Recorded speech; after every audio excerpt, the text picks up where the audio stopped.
ఇంక దేవ, మిథున అలాగే అందరూ సత్యమూర్తి అందరూ అయితే ఇంకా హాల్‌లో ఉండంగా ఇంక దేవ, మిథున అలాగే అందరూ అయితే ఇంక షష్ఠపూర్తి బేబమ్మ అయితే ఒక షాకింగ్ నిర్ణయం చెప్తుంది.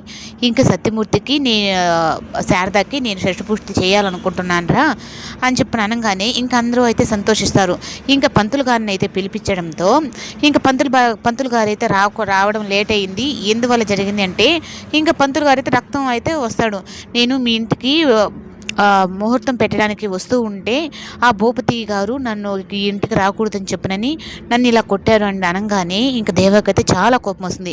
అయినా మనకి ఈ ఊర్లో కూడా ఎవరు శత్రువులు ఉన్నారు అని చెప్పనంటే మీకు ఎవరో కాదు శత్రువులు భూపతి అనంగానే ఇంక సత్యమూర్తి అయితే వాడు ఇంకా మారలేదా అంటే లేదు, వాడు ఇంకా మారలేదు, వాడు అలాగే ఉన్నాడు, ఈ ఇంటికి ఎవరు రాకూడదని చెప్పనని అందరికీ గిరిగీసినట్టుగా ఊర్లో వాళ్ళందరికీ కూడా చెప్తున్నాడు అని అనంగానే ఇంక దేవాకైతే చాలా కోపం వస్తుంది. ముందు వాడి పని చూస్తాను అంటే అప్పుడు మిథున అయితే కన్సైల్ చేస్తుంది, నువ్వు కోపం తెచ్చుకోవద్దు అని చెప్పి అన్నాను కదా అని.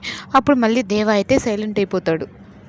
ఇలా అయిపోయిన తర్వాత ఇంకా సత్యమూర్తి అయితే వాడితో నేను మాట్లాడతాను, అసలు వాడికి ఇంకా ఎందువల్ల మన కుటుంబం మీద కోపమో తేల్చుకుంటాను అని చెప్పనని ఇంకా సత్యమూర్తి అయితే వెళ్తూ ఉంటే ఇంకా బేబం అయితే ఆపుతుంది.